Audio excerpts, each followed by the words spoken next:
ମା ସାହେଶ୍ୱରୀ ମନ୍ଦିରଠାରେ ଶ୍ରୀରାମଚରିତ ମାନସ ଓ ନବାନ୍ନ ପାରାୟଣ ଅନୁଷ୍ଠିତ ହେଉଅଛି। ଏହି ନବାନ୍ନ ପାରାୟଣ ପବିତ୍ର ମହାଶିବରାତ୍ରି ଦିନ ଉଦ୍ଯାପିତ ହେବ। ଏହି ଅବସରରେ ପ୍ରତ୍ୟେକ ଦିନ ଚଣ୍ଡୀପାଠ ହୋମଯଜ୍ଞ ସହ ଶ୍ରୀରାମଚରିତ କଥାମୃତ ଆଲୋଚନା କରାଯାଏ। ପ୍ରତିଦିନ ଶହ ଶହ ଭକ୍ତ ଏହାକୁ ଶ୍ରବଣ କରି ଆହ୍ଲାଦିତ ହୁଅନ୍ତି। ଏଠାରେ ପ୍ରତ୍ୟେକ ଦିନ ସନ୍ଧ୍ୟାରେ ପ୍ରବଚନ କାର୍ଯ୍ୟକ୍ରମ ଅନୁଷ୍ଠିତ ହୋଇ ଆସୁଅଛି।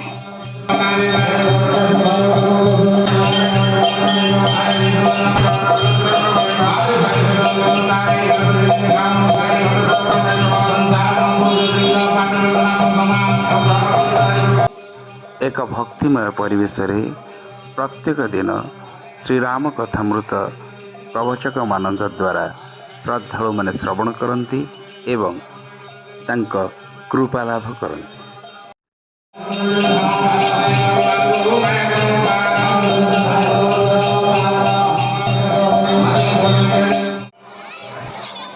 ପ୍ରଚାର ସମିତି ପକ୍ଷରୁ ଆୟୋଜିତ ଏହି କାର୍ଯ୍ୟକ୍ରମରେ ପ୍ରତ୍ୟହ କୁନି କୁନି ପିଲାଙ୍କ ପାଇଁ ଏକ ବାଲ ଭୋଜନର ବ୍ୟବସ୍ଥା କରାଯାଇଛି।